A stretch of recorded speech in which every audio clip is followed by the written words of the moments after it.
Hey folks, my name is Jürgen, aka Not I'm Proud of It, and Destiny has brought you to my channel today to enjoy Vintage Wednesday together with me.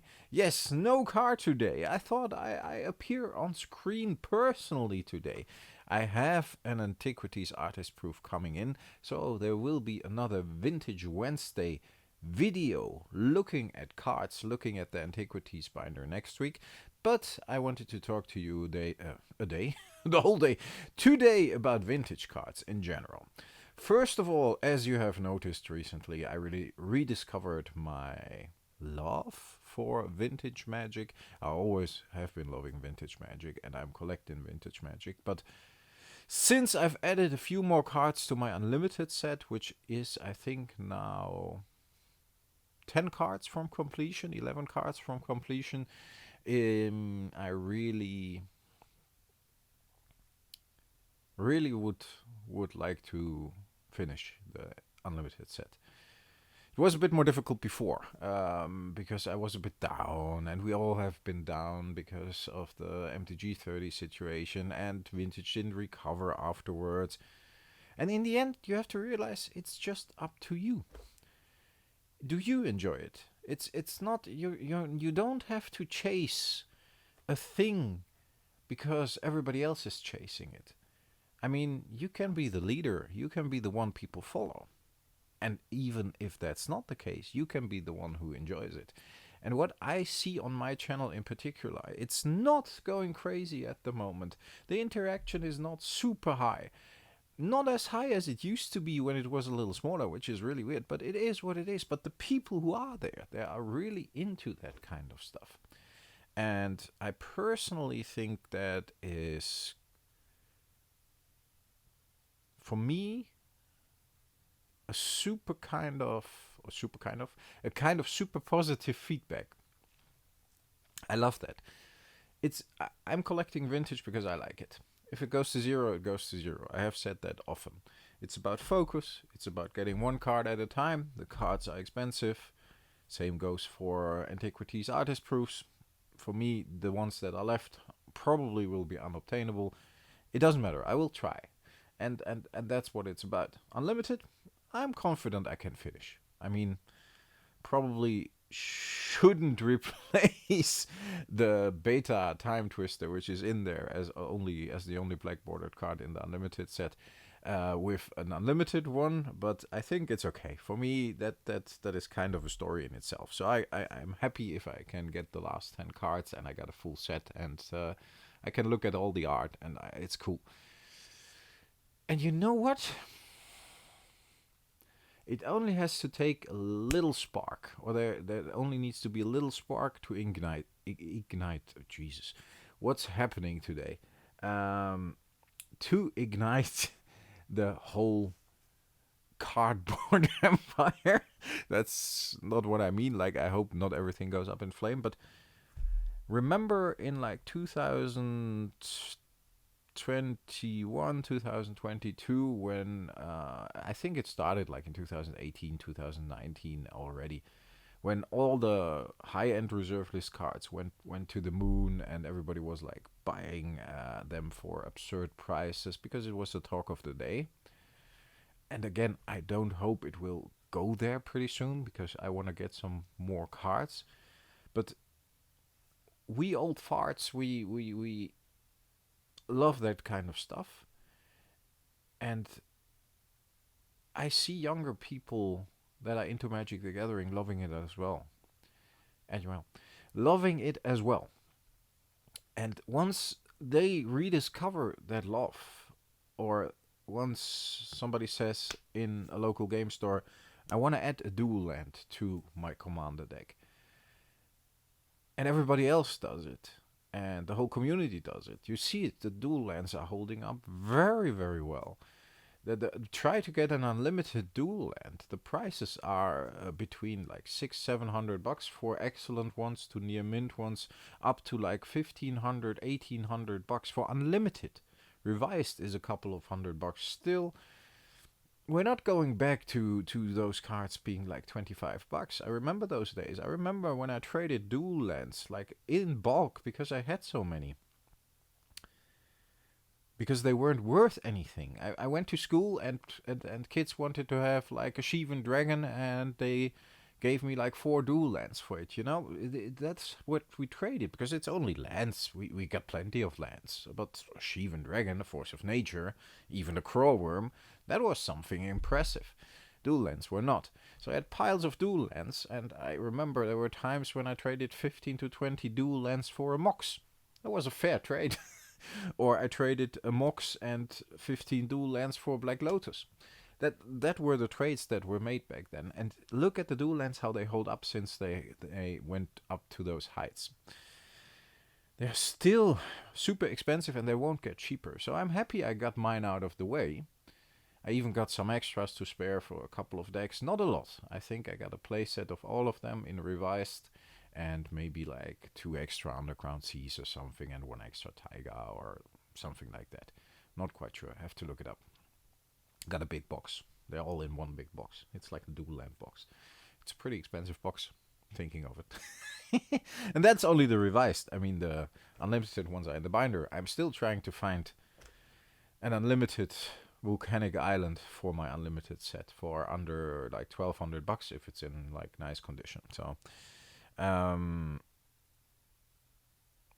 it just takes a little spark for all that to take off again. And like Rudy often says, it's probably not gonna happen within like the next 5 years, but if it does, then and we're taking that step to the next heights, then it's going crazy. Because if people pay $10,000 for artificially scarce, short printed avatar card from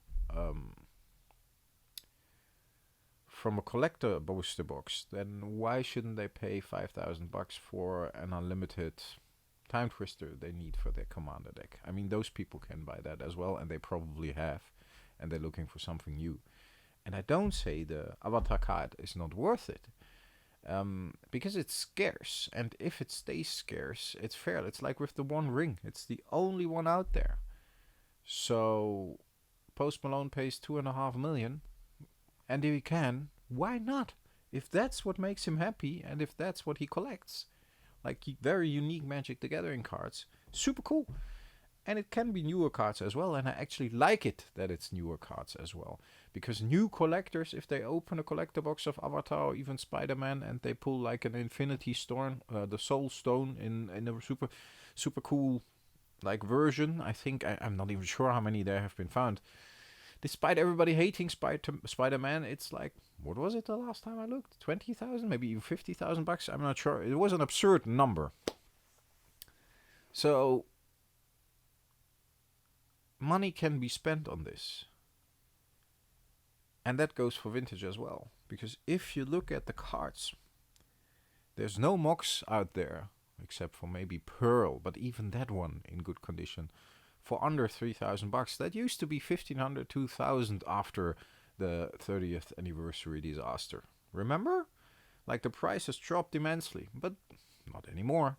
And honestly, if I would have found Moxes for $1,500, everybody was talking about the prices dropped so low, I probably would have bought them, and I didn't see any. I think the lowest I saw was $2,200 for a nice condition Mox. I mean, if you got a beat one, inked, whatever, then yeah, you maybe find it for $2,000, but I have not seen a single one on the official like store sites for under $2,000, $2,500, $3,000. Same goes for Ancestral Recall, which is super expensive. Time Walk seems to be a little cheaper. Not quite sure why. It's around $2,400 for a good one. And I think personally it's an amazing card. I think it's, together with the Ancestral, it's one of the best cards in Magic the Gathering in the whole game. But maybe I'm biased and I'm very white now, even whiter than I normally am. At least the blue eyes are coming out well. I got the blinds open, so there's at least some light coming in. Otherwise, I sit in my dark man cave. That's not good. So yeah, the Power 9 are holding up well. Cards like Mishra's Workshop are holding up very well. $2,500 easily for a nice one. cards like Bazaar of Baghdad are holding up well. All these Library of Alexandria, I still don't get why it's only like around $1,500. I think it's such a good land because it gives you a colorless mana and you can draw cards. It's so good. One of my personal all-time favorite cards. I think Library should be much more expensive. And I only have two, so it's not that I want to drive up the price. I don't care. That is a thing as well. Me, I collect what I like. And if prices are low, good for me. If prices are stable, good for me as well. I wouldn't want my collection to drop. If it does, like I said, if everything goes to zero, so be it. I can't believe, or I do not believe it will anytime soon. Magic the Gathering is going very strong, and as long as a brand is going strong, everything connected to that brand is going strong. You can't compare it to like old cars or whatever, I get it, but as long as Ferrari is doing well, old Ferraris are regarded very, very positively too. As long as Disney is doing well, like Disney memorabilia from like 30, 40 years is doing well. It doesn't matter. Yeah, but most people are not into the old stuff. But what is the difference, you know? If I'm into baseball and I collect baseball cards, why shouldn't I be into old baseball cards? If I'm into Disney and I collect Disney memorabilia, why shouldn't I be into... And everybody say, oh, but that's not comparable. But for me, it's the same. If I'm into Lego, old Lego sets are worth a lot because they are scarce. And a new... It's a new collector can buy every it's millions of choices to buy Lego sets, but if he's a castle fan and he wants to buy that old castle, he has to pay a few $100. If it's sealed, a few thousand. That's the way it goes, and that's the way it goes for vintage Magic as well. But you can play with it. Yes, you can play with Lego as well. It's not an argument. It's a collectible card game. It always has been, and the old cards are collectible, and they're getting more and more collectible. I see a lot of stuff selling. I was looking too long at a Gauntlet of Might. Reserved list, not the strongest reserved list card. I am very fond of it.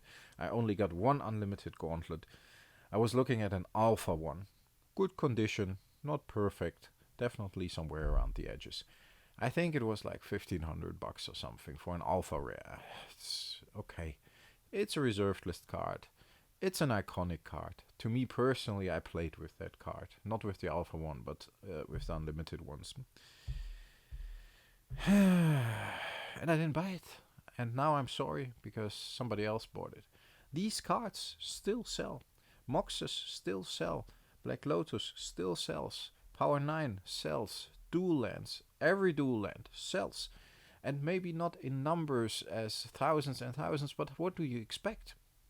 A lot of people already have them, like me. I'm not buying a dual land every week. Yeah, the couple of unlimited ones I want as an extra for the set. But for the rest, I got my 40 dual lands, and that's it. And there are a lot of old players out there, and when I go to stores, even younger ones, and some of them have like a vintage deck, or if I go to like a vintage event, and then they got their vintage decks, and I'm like, hey, nice, you got 4 duels. I'm like, yeah, I got 80 of all of them for like 4 for every deck, and then 4 to put in a binder or whatever. It's like, wow, crazy. More than me. And I've been collecting for a long time. And those guys are like beginning of their 30s, you know. They got the disposable income. They do not have family yet. They can buy Magic the Gathering for a lot of money every month. It just works. Vintage is not dead. It sells too well for being dead. And it's not the talk of the day, and it's not hyped as Spider-Man collector boxes going to 1,000. If a Mox Emerald goes from 2,500 average for a good condition one to 3,100, nobody cares because it's an expensive Mox. But the percentage of uplift is crazy. I heard of a deal, and I'm not sure if it's true. I don't have social media. I'm not into the scene. I just do my own thing. I always have. I know a lot of people who are high-end collectors watch this channel, and that's okay. I mean, they love the same thing I do, and they approach it a little more aggressively. Good for you if you can. But I heard of a deal of a complete Antiquities artist proof set, including a lot of like 50 copies of a rare of a single card. I don't know if that's true. If it's true, awesome. If it's true, bad for me, because I'm still looking for that card. I still don't have it. And I hope there are a few more out there than those 50. Generally, it's assumed that the rares in Antiquities, the artist proofs, have about 50 copies. But there might be a little more, and it depends on the print sheets. I talked to a lot of artists from back in the day, and I asked them the amount they got for each card, and they were able to shed some light on this in all the interviews with the artists I did on the channel. And they were kind of saying that, okay, probably it's like 50 print sheets or whatever, and then we got the things cut, and then we got them sent, or they sent them to us, and of some cards I have like 300, maybe like, I think around 300, 350 for the commons is not a bad estimation. For the uncommons, and there were different rarities, of course, for Antiquities, but let's call them, for the sake of the argument, commons, uncommons, and rares, because of the amount. For the uncommons, I think it's about 100 or 150, and I think for the rares it's about 50 to max 100, maybe 75 if you get a few more, maybe some leftovers, like extra, another extra sheet or whatever, and they cut that up as well, and there were a few of the rares on there. 31,000 rares of every particular Antiquities card. Still not a lot. If you got playsets, that's 6,000, 7,000, a little more, 7,500 playsets of every single card, That's not a lot of players if you consider that we got like 50 million Magic the Gathering players. I did the same calculation for the revised dual lands, which everyone say they are overprinted.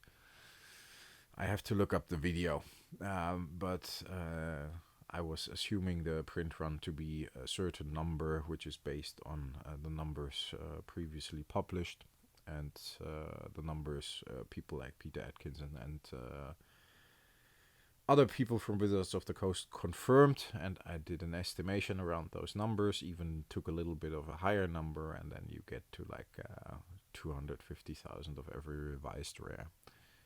And that sounds a lot, but if you look at playsets, that's like 40,000 playsets, right? That's in the scale of Magic the Gathering players, not a lot. What I wanted to say today is, in 20 minutes, ramble. Collect like you want to collect. If you like a card, don't leave it or put it aside because everybody else hates that card and says it will be worthless. It's not an expensive card. It's a if you really want to collect, and if you want to play with the old cards, get the cards you want to play with. That's fair enough. But if you look at the scarcity of old Magic the Gathering, especially Alpha, but even Beta and Unlimited, which is not printed to oblivion, and even cards from Revised, like I said, if we got 40,000 playsets of every rare, you can calculate if that's a lot or not compared to modern standards. And how many of those survived, over the years? How many have been thrown away? How many have been damaged? How many? Yeah, you don't know what's out there. Collect like you want to collect. I personally, every time I go to like one of the bigger stores, I buy my 3-for-1 trading. I buy my vintage cards from most of them because I want to be more or less have that security layer, and I rather pay a little more. And the grading is accurate. I look at a card called Gaia's Cradle. You all know it. And I do not have one. And the only reason to get one is because it's one of the rare reserved list cards I do not have. It never has been a card that I really, really wanted to have for a deck or whatever. And it would fit in almost every deck because it's a fucking awesome card. But I always see myself buying rather something from Unlimited or another Arabian Nights rare for the same amount than the Chaos Cradle, because for me it's not a card I grew up with necessarily. Strangely enough, I played blue, and I think I do have like 1 or 2 Tolarian Academies, which I think is the better card anyway for me with my decks and with my artifacts and everything. But it's not allowed in Commander, I believe, and that's why it's not expensive. Or I think it might be allowed, but only like... No, it's not allowed, I think.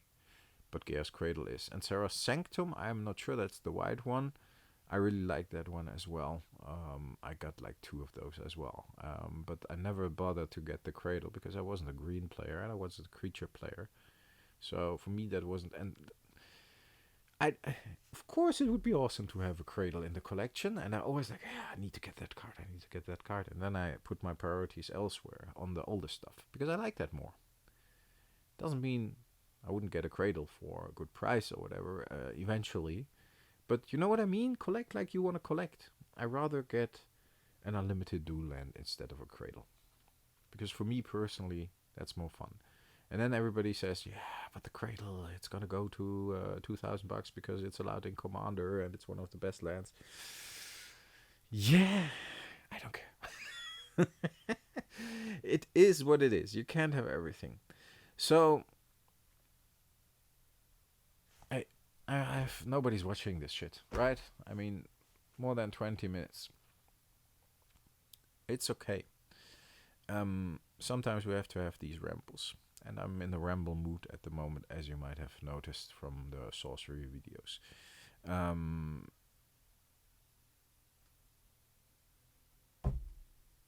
Stuff is selling. Look at what others are saying. Moxman does a very accurate count of the sold top 10 reserved list cards every week, and I think he looks at the amount and the amount of cards sold, but also the amount of money they would accumulate to. Dual lands are in there all the time. Same goes for blah blah and heroes. He has a dual lands in there often as well, like a price guide. And I'm not watching that stuff anymore because it doesn't really interest me anymore. Because I don't care. I just want to have the cards I love and want to collect. But stuff is selling. Old stuff is selling. Hold on to your collection. If you are not enjoying it at the moment, I think put it on a shelf. Put it safely in a box. Put it on a shelf and check it out 3 years from now. I think the average price will go up. If there's not like a weird event like MTG 30. And even fucking MTG 30 like almost killed vintage. But it didn't completely. Some prices held up okay, and they are back to like normal and stable. So it didn't, and I think a lot of people said that. Even Rudy said like, yeah, like Unlimited is holding up fine. I think he said that a couple of times. And it's not going to the moon, and it doesn't have to.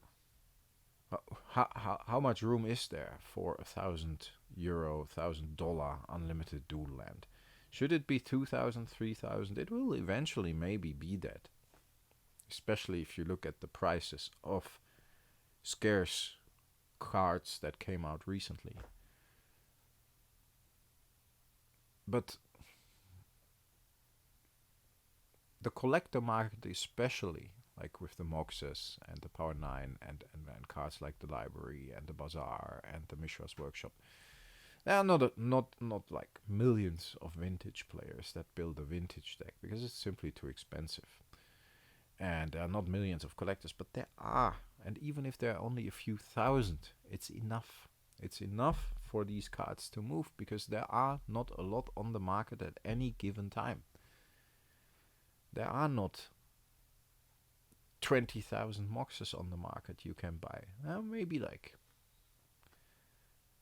30 unlimited ones or whatever around the stores, and then like on Card Market and TCG Player maybe another 100 or whatever, and that's a lot. I think that's even an overestimation.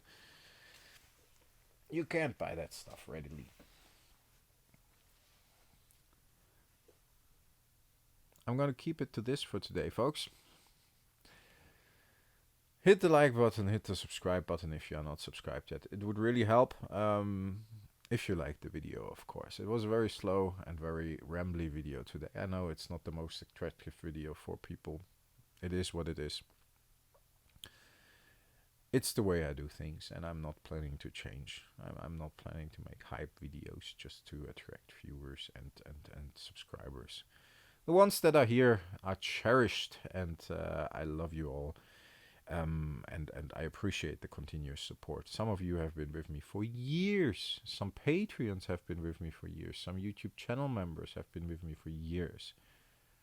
Super awesome that you support this small channel, and I really can use the support, so I really appreciate it. And it would be cool to grow the channel a bit and advocate for vintage Magic the Gathering, or a different point of view than the standard let's look what we can put in our Commander deck. And I like Commander. I played it over the weekend. I enjoyed it. Bought the Takir Commander decks. You might have seen the post. And I'm going to have a look at it on camera as well. At all 5 of them. I don't dislike Commander at all. It's a fun format. If you play it 2 versus 2, then I like it. If you play it 3 for all, I think it doesn't make any sense at all. That's stupid. Then it's always 3 against 1 first, and then the other 3 are like battling it out for 3 hours, and then it's not a fun experience. At least to my experience. 2 versus 2 is always nice because it's like overseeable and clear matches and clear enemies, and you have to adjust the decks to that a little bit. But okay, drifting off here. I hope that people enjoy the view I can add to the Magic the Gathering world, and I know most of you do. And considering the kind comments I got recently from a lot of you about the vintage stuff, I'm here for the vintage stuff. I really love that you talk about vintage on the Discord, on the channel as well.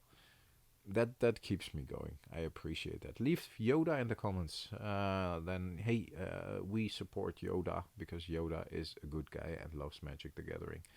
Then I know you watched the video until the end, all fucking 30 minutes of it. I'm turning into Rudy volume here, not volume, like time frame.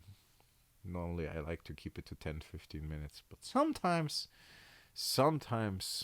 you need to talk about these serious things. Vintage Magic, it's not dead, it's out there, it sells a lot of dedicated buyers. Some bigger deals are being made without us ever knowing. I don't get that. Maybe it's a collector thing. I like to share my collection. Some people like to hoard their collection and keep it closed. I don't know. I not for me. I like to share it. Would be awesome if you are one of those viewers that actually never say something, and you say something on this video, because yeah, a little bit of traction would be nice. And if not, then not. We're still gonna do this, but I see people watching, and I know that you're here. Then make yourself known. Would be cool. Stay healthy, folks. Stay frosty. I talk to you next time. Thanks a lot for listening. Bye bye.